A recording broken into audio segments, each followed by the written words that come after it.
Okay, so we will continue the discussion from where we left off last time, which was basically a discussion of general concepts in file systems and how operating systems kernels provide support for file systems. So with that background, today we are going to look at the Minix file system in particular and see how Minix can actually enable the implementation of multiple file systems as well. So before I get into Minix, I want to present a concept that is used by many Unix-like operating systems, including Minix, which is called the virtual file system, or the VFS. So a VFS is essentially a layer within the OS kernel that allows you to have different file systems present in the OS, and yet provide an abstraction that allows access to this file system. So as is shown in this figure, the VFS layer, or which is also called the VFS switch, sits above the implementations of different file systems within the kernel. And this picture actually is Linux specific, but the same concepts are going to apply to Minix, as we will see shortly. So you see underneath the VFS layer are different file systems. So there's an ext file system, there's a riser file system, and so on. And the VFS layer is actually sitting on top of these file systems and providing a file system independent abstraction to the rest of the OS and to user processes. So what happens is system calls that are file system specific always come to the VFS layer first.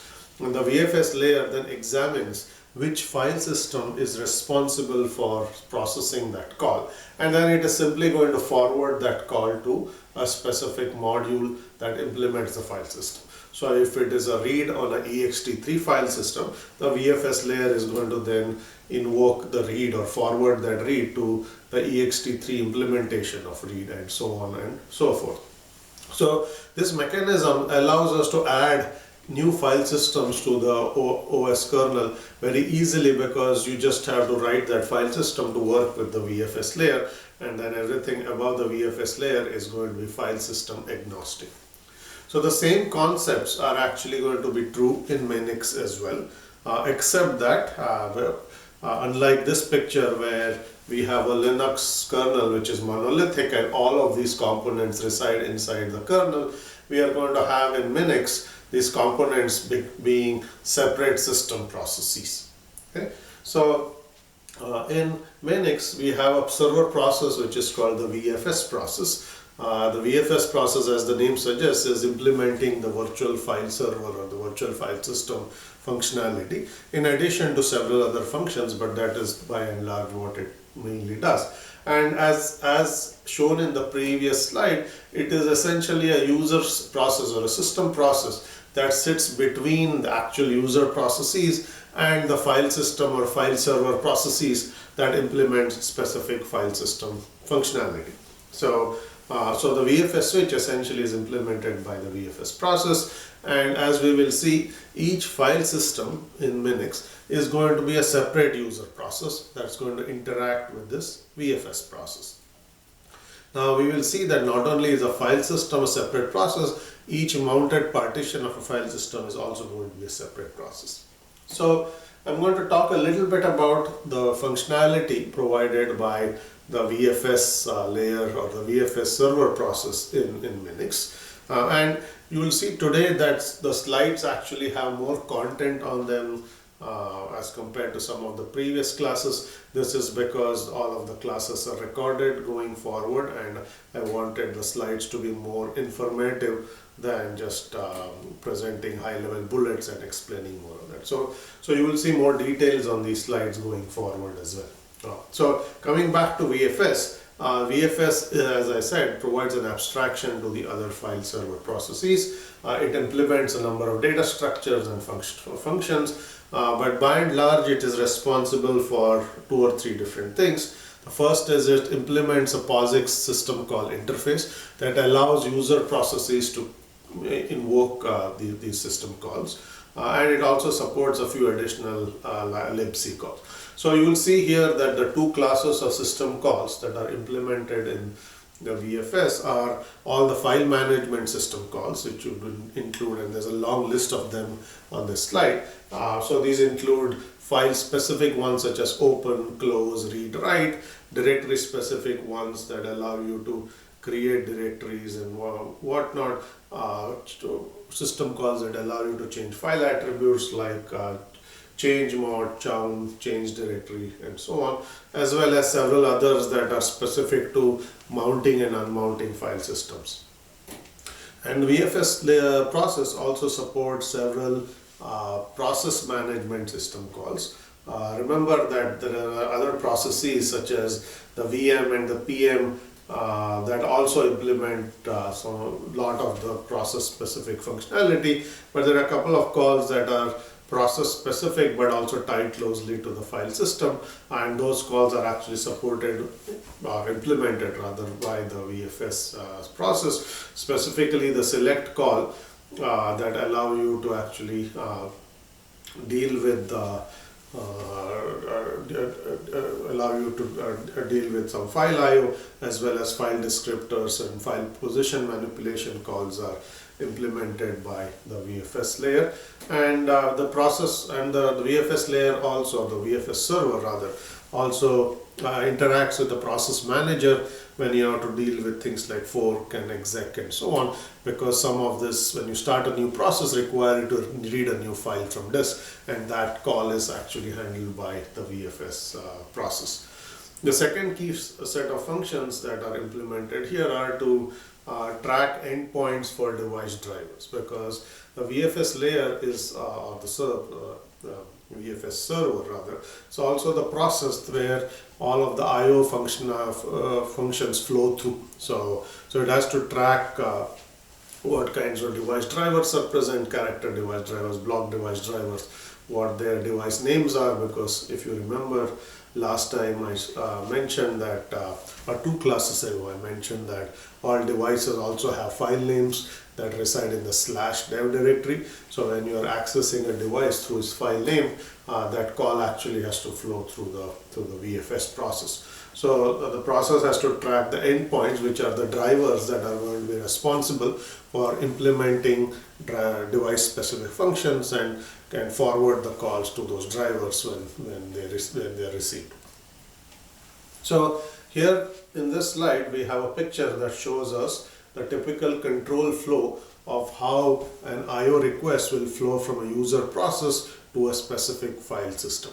What is not shown here are things that are handled at the device driver layer and below. Those functions were described in an earlier lecture. That's still the case. So we are only looking at file system specific layers and processes in this picture. So as is shown, you have a user process that issues a read system call, and that read system call is going to arrive at the VFS process, which in Minix is implementing our VFS functionality or the VFS switch functionality. And in this case, let's say it is a read to a Minix first file system. So it is going to take that read request and then forward it to one of the Minix file server processes. In this picture, you will see that there are 3 different partitions that are mounted. There's a root partition /, there's a /user partition and a /home partition, and each of these could be separate processes sitting within the system, and depending on which partition the read is reading the file from, you will actually forward it to the right process as well. So very quickly, the user process executes a read. The VFS is going to verify that the read is on a valid file and then forwards the request to the file server that is going to handle it. The file server is going to read that data. Remember that in doing so, it has to deal with the block drivers and device drivers and the hard disk and so on, which we have looked at separately. And once you read the data, you're going to copy it back to the user process and reply to the VFS process that it has executed the request, and the VFS process can then subsequently process other operations. Now, shown in this picture is a more detailed version of the simplified picture that I showed earlier. I put this picture only here because one of the labs or the projects is going to require some modifications to the file server and the implementation of a file system. So it's instructive to understand whatever I showed on the previous slide, how it actually is implemented in more detail within Minix. So the processes are the same. It is just that more steps are shown here that implement the higher level description I presented previously. So in this case, rather than doing a read, we have a different system call, so it's called stat, that's going to look at status of files and so on. So you have a user process that executes a small program, that's a snippet of which is shown in this slide, that calls stat on a particular file. Okay. And so that request is going to come to the VFS process. The VFS process is then going to essentially do a lookup to the root partition. The root partition is going to then essentially resolve that request by actually going to the device driver and trying to read the file, read the file, or not read the file, read the directory, and so on. And then you will basically eventually get back a request. In this case, the stat is on a file that actually belongs to the /user partition, as you will see in that snippet of code. So the root partition actually needs to, the file server process handling the root partition needs to forward that to the /user file server process. So the figure is also illustrating that although you have a single Minix file system on the disk, you have multiple partitions. Each partition is its own independent Minix file system.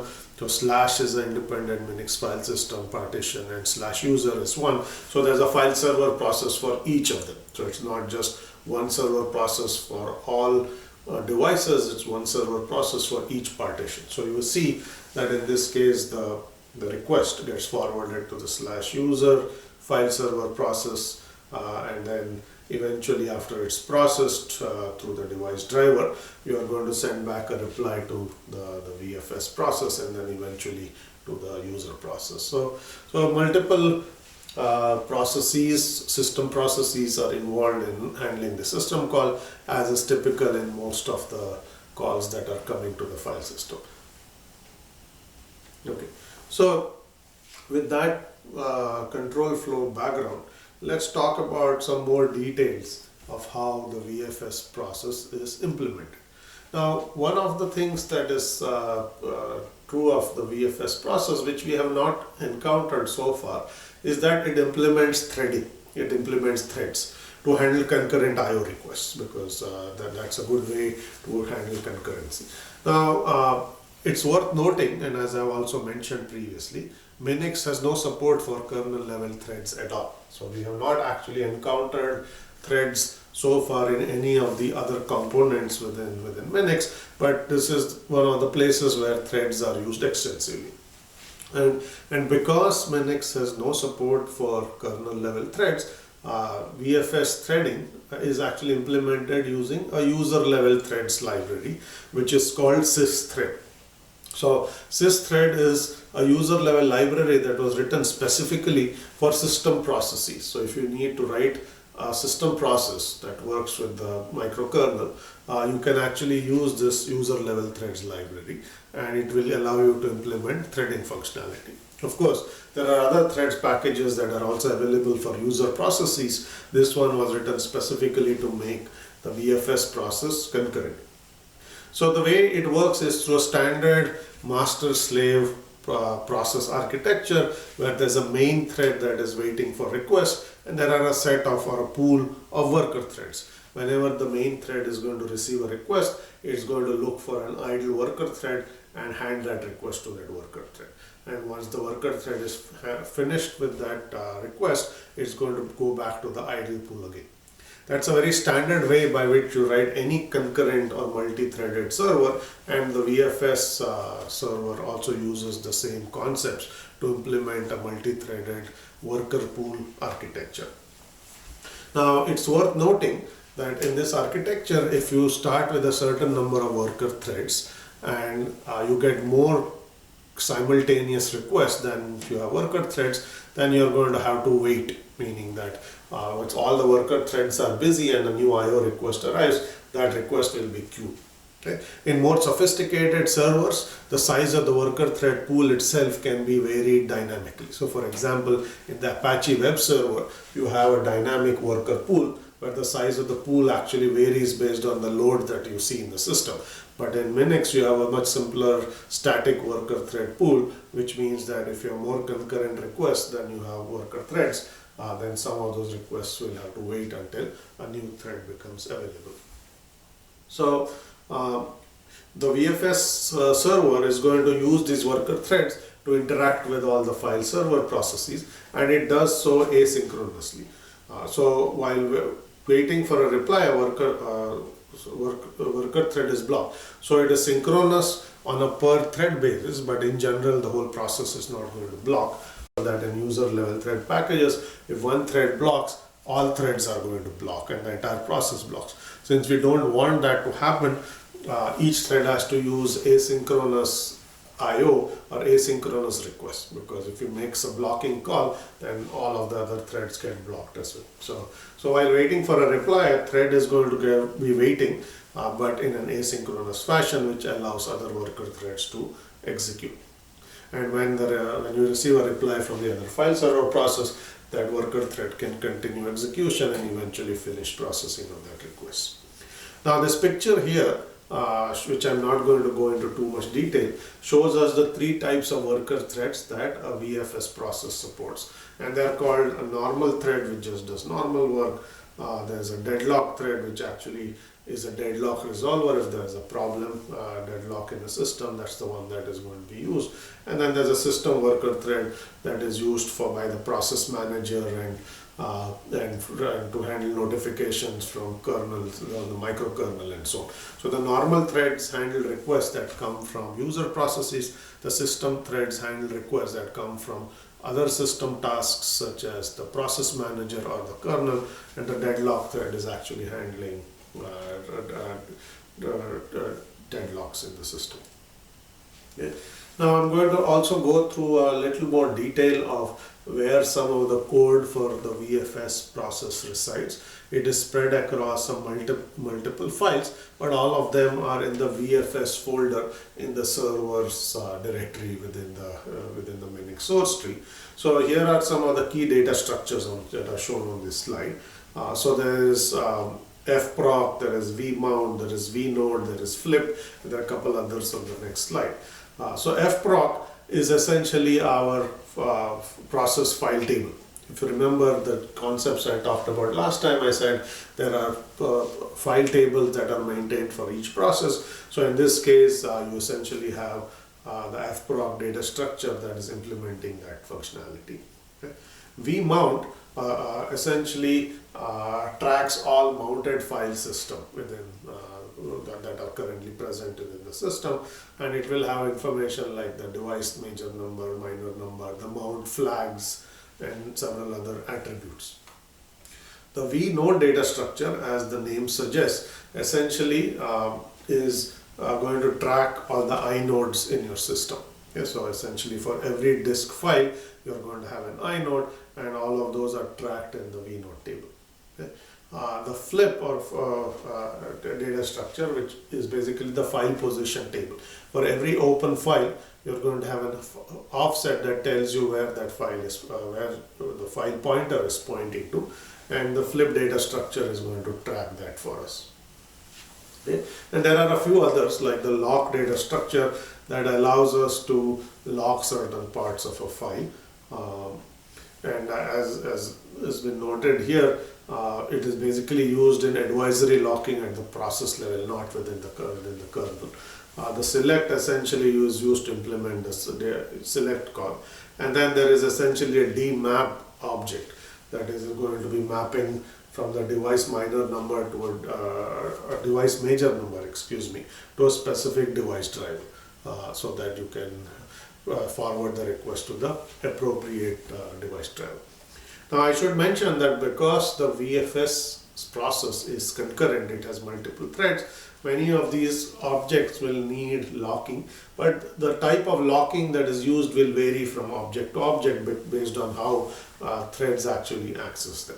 Okay? And at the bottom of the slides are several pointers where some more information about these data structures is available, and the best place of course is to go to the Minix source tree and then look at some of these files to understand these data structures better.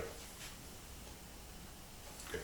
So now let's come to locking. Again, this is the first time we are encountering threading within the kernel, and whenever you have threads, you have a need for synchronization, because if there are multiple threads that access the same object, then you are going to have race conditions and problems with multiple threads trying to overwrite one another. So you need to implement mutual exclusion or locking to avoid these problems.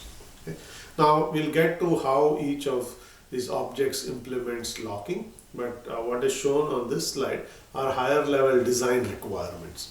And we'll see that VFS locking uses a set of design principles that are very similar to ACID properties. If you have taken a course in databases, you would have heard the term ACID properties, which is an acronym that stands for atomicity, consistency, isolation, and durability. And relational databases implement concurrency and locking using ACID semantics. Now, file systems don't use database semantics like ACID properties, but they have their own set of requirements, and the requirements are listed here. I'm just mentioning that some of them have a similar flavor to ACID properties, although I should also say that this is really not providing database like ACID semantics at all. It's a weaker form of guarantees. Okay. So the first is you want consistency on the replicated data, which means that any system call that accesses data structures like that modify things like file sizes. When you write to a file, you might end up making the file bigger, so that requires us to update the file size. So any system call that makes these kinds of changes have to be mutually exclusive within the VFS process. So there has to be some isolation, which means that when system calls are composed of multiple requests, you have to ensure that the result of a system call should not be impacted by what is happening elsewhere. So it should look like this system call executed by itself, and you do not even know that there are other system calls executing. That's called the isolation property, which is similar to how database transactions work. Okay. Integrity of objects essentially says that you should keep objects in a consistent fashion. So since locking is itself a blocking operation, we'll see that integrity of locks requires some extra locking functions, and some of this is non-preemptive. So you want to ensure that you maintain the integrity of all objects in the kernel. You have no deadlock requirements, which seems to be an obvious requirement that we have. Whenever you are threading and you're acquiring all kinds of locks, you want to ensure that you're not going to have any deadlocks. Very easy principle that you can use even in user level code that you write, which is also used here, is to order the operations in terms of how they acquire locks. Okay, so Minix also does the same thing, or the VFS in Minix does the same thing, and it is going to essentially avoid conflicts between locks by keeping an order and acquire locks in that order, which always ensure that there are no cycles. Okay? Deadlocks are caused when you have a cycle in how locks are acquired. So we can avoid that by simply enforcing an order. Okay? We don't want any starvation in the system where because of locking, so we need to make sure that all system calls execute efficiently. You must ensure that one request does not block other requests. You must also ensure that read-only operations can be concurrent. And we'll see how some of this is implemented. So within the VFS process, we essentially have three types of locks, which are very similar to read-write locks. Okay, I hope some of you heard the concept of a read-write lock. A typical lock essentially is mutually exclusive, which means any thread that holds a lock blocks all other threads that are trying to acquire the lock. So that's a standard lock, which means that only one thread can hold that lock at any given time. Now, read-write locks generalize that concept a little bit by allowing a bit more concurrency. And what this says in a read-write lock is that multiple threads can acquire the lock in read mode, where they're only reading the object but not modifying that object. But if you're trying to modify the object, you have to acquire the lock in write mode, which means that it now looks like a normal lock where only that thread holds the lock and all other readers as well as writers in the system are blocked from accessing the object. So the Minix and VFS also support a similar concept, and this allows you to have more concurrency during read but safety during write, where only one writer can write to a data structure. So there are actually three types of locks. There's a TTL read, which is a standard read lock that allows multiple readers to read that object. There's a TTL write, which is a write lock that allows only one writer to hold a lock, no readers or writers allowed. And there is something called a TTL read serial, which allows you to hold read locks on multiple parts of the file. So you can hold a lock on only a part of the file rather than the entire file, or a resource rather than the entire resource. So read locks are somewhat similar to write locks in that you can essentially, you don't block other concurrent reads, but you can be upgraded to a write lock, and then the thread will block until the last read lock has left, and so on. So think of this as a way to serialize some of the reading when you don't want full concurrency. So again, there is a link at the bottom that has some more information on these locking primitives within the VFS layer, and we'll see that there are other parts of the system, the Minix system, that also use locking and use the same concept. Okay. Now, earlier I mentioned that to avoid deadlocks, Minix requires that code has to acquire locks in a certain order, and that order is shown here. So you see a set of tasks or data structures here going from fproc to exec, vmount, vnode, flip, and so on. And that's the order in which that's the order that you have to respect. So what that so as an example, thread cannot lock an fproc object if it actually holds a lock on something down that chain, such as a vmount and so on. So you want to only hold one lock at a time, and that if you hold a lower level lock, you cannot actually acquire a higher ordered lock until you release that first. So I think that's the general concept, and if you do that you will not have any cycles, because you're always holding locks in increasing or increasing order. That's shown in this picture, and that basically means you cannot hold a lower ordered lock and get a higher ordered lock to get that will cause a deadlock. So this concept is respected in many parts of the code, which is in things like vmount, vnode, flip, lock, and so on. So all of these code has to respect this order, but there are several other details of what the locking does, what kinds of locks are actually acquired in each of those components that we are going to look at next. Okay. So let's start with the vmount locking. So here we are trying to grab a lock when mounting and unmounting processes. So this locks entire vnode, and the main goal here is if you're trying to unmount a process when there are still active IO operations, that is unsafe, because there are still reads and writes that are going to files within a partition, and you're trying to unmount an entire file system. So you don't want that to happen, and this is done by using a lock. Okay?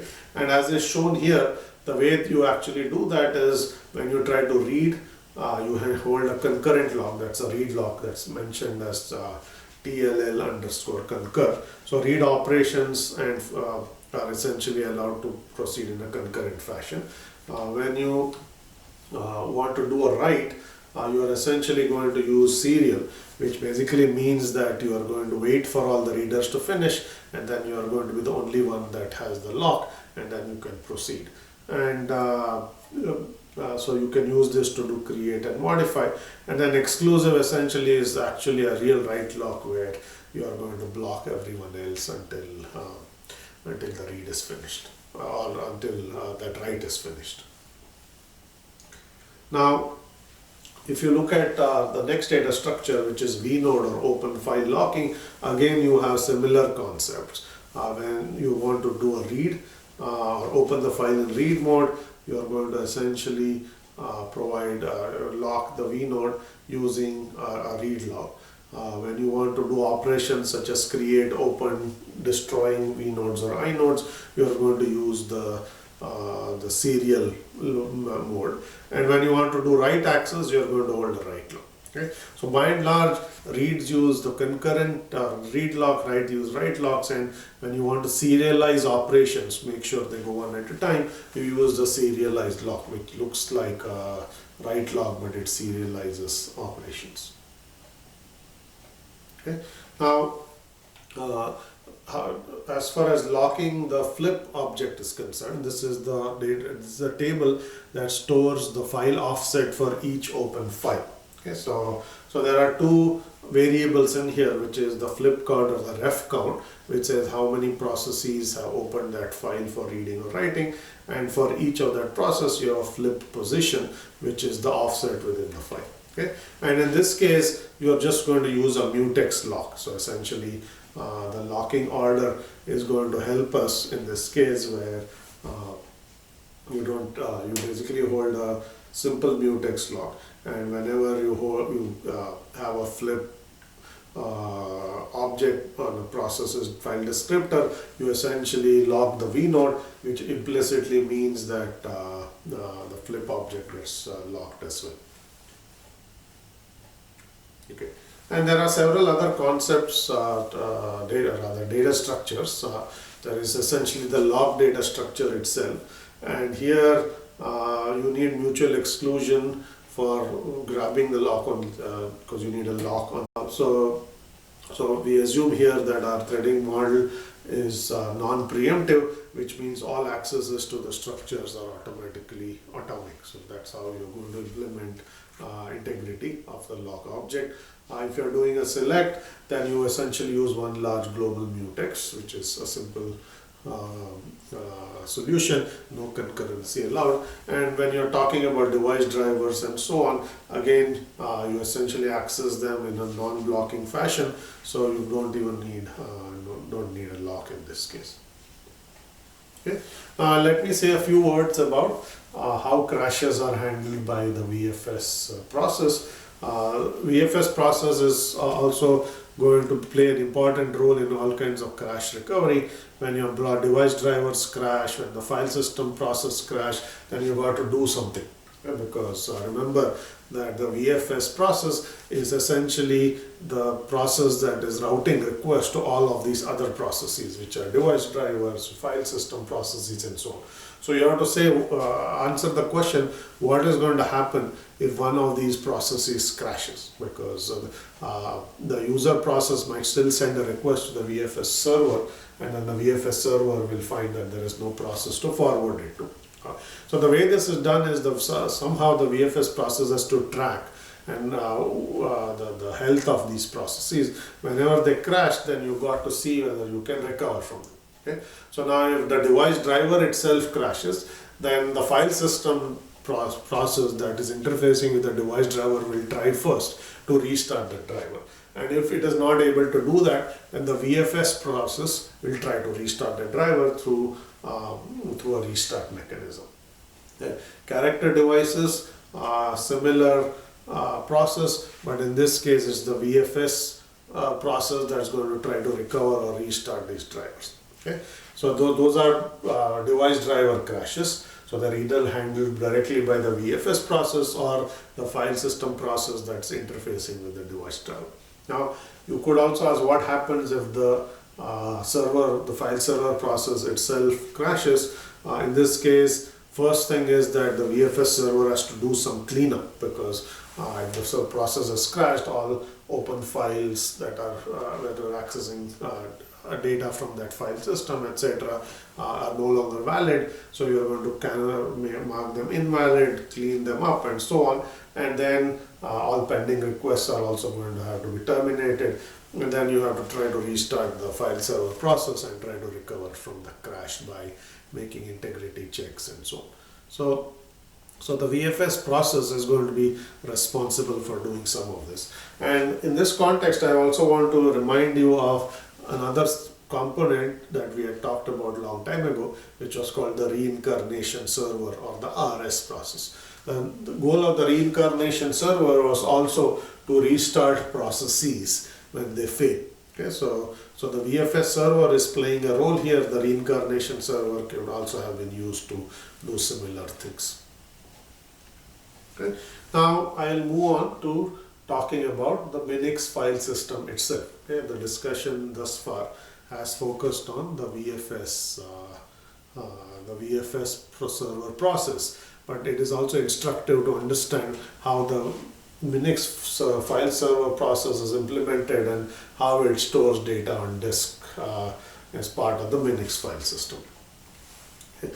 So the interesting thing about the way this is implemented is, first of all, the Minix file system is a completely user level process that works with the partition.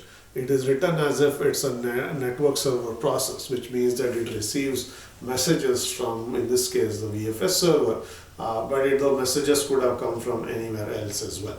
Okay, so the other good part is you can make modifications to the file system without having to touch any of the rest of the kernel. Okay, which is a nice functionality that we have here. So long as the interface to the VFS layer is not changed, everything else internally can be changed without having to know anything about the rest of Minix. Okay.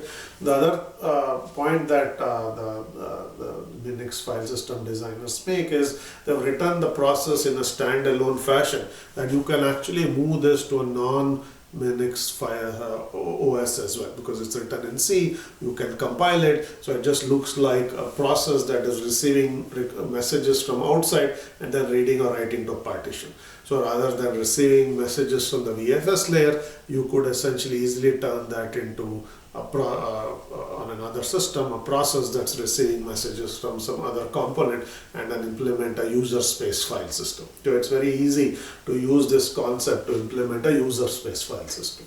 Okay. I mentioned this because as part of the project we will be looking at implementing a user space file system as well, and so this gives us a way by which we can implement a process and some data structures that are independent of the OS kernel. Now the picture on this slide shows us the layout of a Minix file system.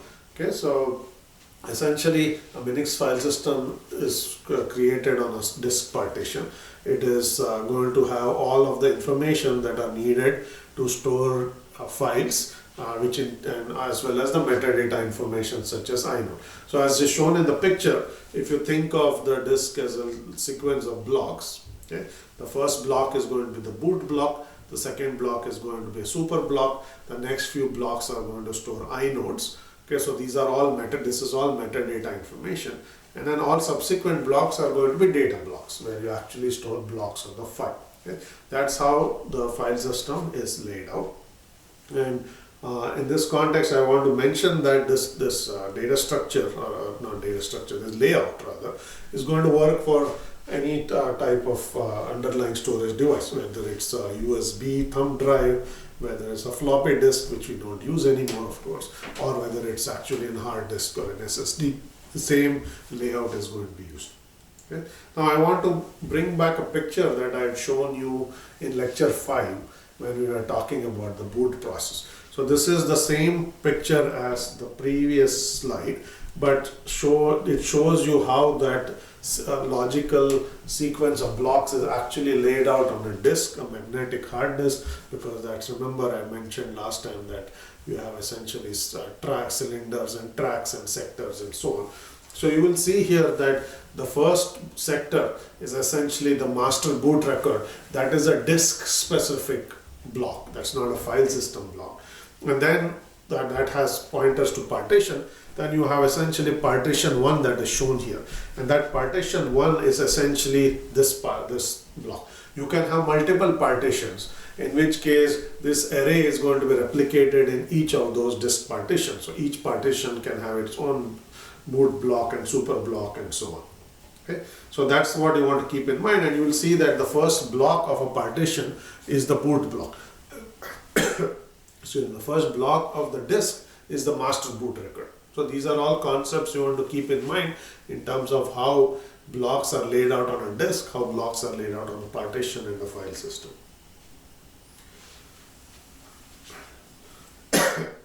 So let's talk a little bit about each of these entities, the boot block, the super block, the inodes and so on. Okay? Now, if you remember again the discussion from lecture 5, when I was talking about how the OS boots up. Okay, so once you look at the master boot record on the disk, it is going to point you to a boot partition.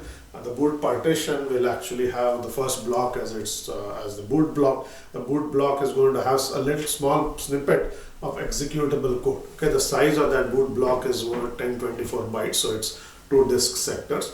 And when you essentially start booting, you are going to read from that boot block and read those instructions into memory and start executing those instructions. Okay, and more details of how you figure out where the instructions are were actually discussed in lecture 5. So yeah, I would instruct you to go back to that lecture and look at some of the pictures that we had on the lecture slides that give us more details of how the boot process itself works. Okay? So once the system has booted, you are not going to use the boot block anymore. That's only used in the boot process, but the rest of the file system you're still going to use, which includes the super block and the inodes and things of that sort.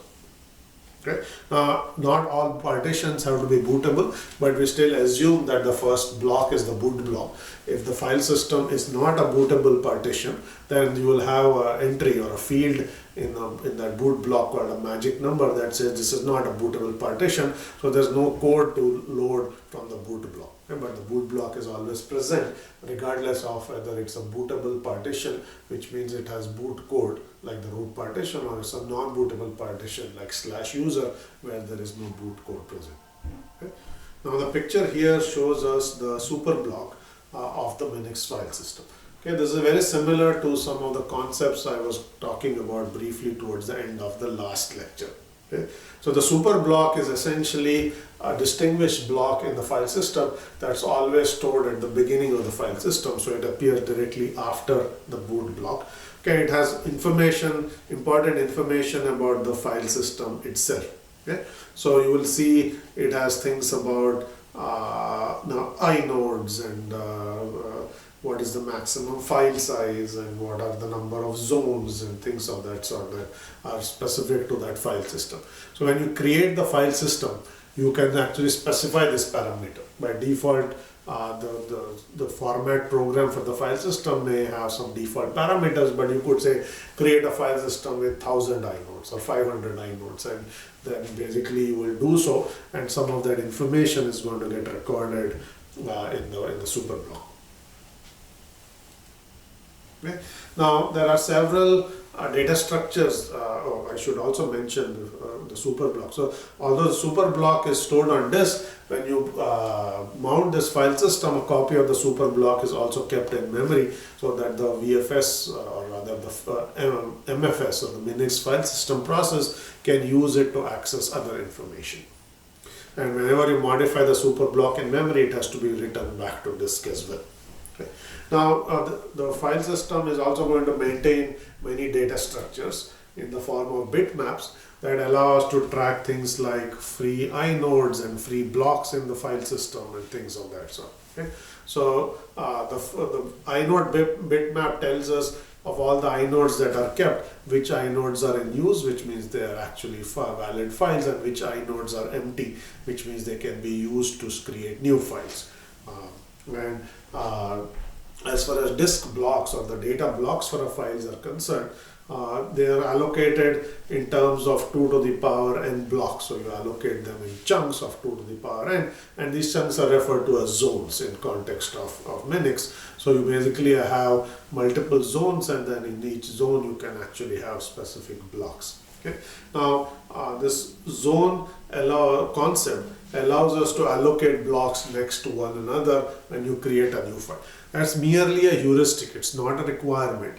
It allows us to not have the blocks of a file spread across the disk, which can increase seek overheads if they were stored on a magnetic disk and so on.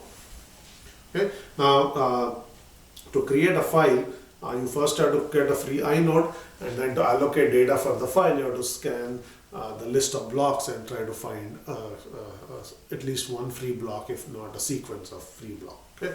And the pointers to some of the data structures are actually there in the Superblock. If you go back to the previous slide here, you will see that towards the end there are some entries that point to the inode bitmap and the zone bitmap. Those are the last two entries in the table that's shown in this Superblock picture.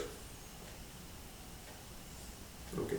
Now here is a picture of what an inode looks like.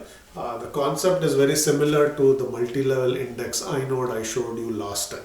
Okay. So the first few entries of the inode are going to store the user who created the file, ID of the user who created the file, the group file, and so on. You will essentially have the size of the file, the access time of the file, last modification time, and so on. Okay. And then you have block pointers, which are called zone pointers here. You will see that there are 7 direct pointers referred to as zone 0 through zone 6. Those are direct disk block pointers. They point to blocks that are stored on disk. So if your file has less than 6 or 7 blocks, you are going to access them to direct pointers. If it grows beyond 7, you are going to have an indirect zone pointer that's itself going to point another block where there are multiple pointers. So you have one level of indirection. And then you can also have double indirect, as is shown here. Okay. There's an unused entry that is kept for future use. If you want to support even larger files in the file system, you can use that entry to create a triple indirect, which is also what I mentioned in the last class. So exactly the same concepts are true here. Okay. Now one interesting thing you have to note here is as far as the inode is concerned, each inode has an ID. Okay. That is the number that is a unique ID for a file. Okay. So essentially from the file system's perspective, files are numbered, and the number of a file is essentially the inode number. Okay. So if you type ls-i on any Unix file system, you will essentially see file names with the inode numbers that are associated with it that tell you internally how does the OS identify files. Okay. File names are the mechanism by which users identify files, but the OS itself or the file system uses numbers that are associated with the file to identify. Now the interesting thing here that you will see in this picture of an inode is the file name is actually not included in the inode itself. Okay? Because file names are actually kept in the directory structure. So think of a directory as a table where for each file in that directory you have a file name, and that file name points to numbers are stored in the directory. And once you have the number that is associated with the file, you look up that specific inode, and then you get this data structure which gives you access to all of the other information in the file. Okay, so the important point I'm making is the name of the file is actually not stored in the inode itself, it's stored in the directory. Okay. Now as far as how to get to a specific inode, because inodes are kept in a known location, you can, and they are of a fixed size, as you will see here, they are 64 bytes in size, you can directly find the location of a specific inode. So going back 2 or 3 pictures, so you will see here in this picture in the file system layout, the inodes essentially are stored right after the Superblock, and each block, data block on the disk is 1024 bytes. Each inode is 64 bytes, and so you can essentially say find the offset of every inode because they are stored in sequence. In other words, there is no table telling us where inode 17 is stored. You just compute that using a simple equation. It's offset 64 times 17, starting with the beginning of the inode blocks that are shown in this picture. Okay, so that is how once you actually go to a table, the directory, and find the file name and find its file ID or the inode number, you are going to index into these blocks to a specific offset, and you can read that inode from that location. Okay, so there are a few other data structures to keep in mind. There was the file system block cache, and I mentioned that both when we talked about device drivers as well as very briefly last time. And this is basically an LRU cache which caches recently read data blocks for a file by the file system. Okay, so the idea is if you are going to repeatedly do I/O on the blocks, you don't have to read it over and over again from the disk. You keep it in the buffer cache, and then you just modify or read from that buffer cache. And then remember also last time I said when you modify a block, it becomes dirty, and dirty blocks can be written to the cache using a write through or a write back mechanism. Most file systems opt for performance over reliability and use write back. So when you write to a block of a file, it's only going to come to the buffer cache and modify the corresponding cached block, and then the write is going to return. At a later time, the block is going to get evicted from the cache and put on disk, or you are going to have a sync operation that writes it to disk, or in many file systems you have periodic background process. When there's no file activity, it's going to write out all the dirty blocks so that they eventually go to disk. Okay, so that's how the block cache is actually implemented. Okay. Now, Minix file system looks like any other Unix file system, which means that there are partitions. Each partition has to be mounted using the mount operation before you can actually access that. Okay, so the mount operation essentially takes a partition and attaches it to some part of the file system hierarchy. Okay, so that's what is shown here, saying you have a root file system, and then you have mounted a /user file system, and then you basically mount two more file systems, which basically allows you to extend that file system hierarchy. So from the user's perspective, they don't actually see that different partitions are mounted. It looks like one uniform file system hierarchy starting from / and then you just descend down the hierarchy. And the fact that you're crossing mount point, etc. is only known to the OS, but you don't actually see this unless you know that that's a mount point explicitly. Okay, so as far as the mounting process is concerned, you use the mount system call to do this, and you unmount using the umount system call. There are all kinds of issues that can arise, such as errors when you try to mount and so on, and all of those things are essentially going to be handled by the VFS layer. There is a list of these shown here, but I'm not going to go into the details of this error handling, except to say that they are implemented within the VFS layer, and specifically in many cases the file server process that implements that file system functionality. Okay, so with that I'm going to end the lecture on Minix file system. So just to briefly recap, we talked about two concepts. We talked about the VFS server process and how it uses the VFS switch concept to implement to allow multiple file systems to be implemented. Each file system is also its own server process, or each mounted file system is its own server process. They collaborate with the VFS process to implement file system functionality. And I talked about the Minix file system, that is the key file system that Minix implements, and how that implements some of the file system functionality using a user serve process. Okay, so we'll end that discussion here today, and then next time we'll talk about a new concept within the OS, which is networking.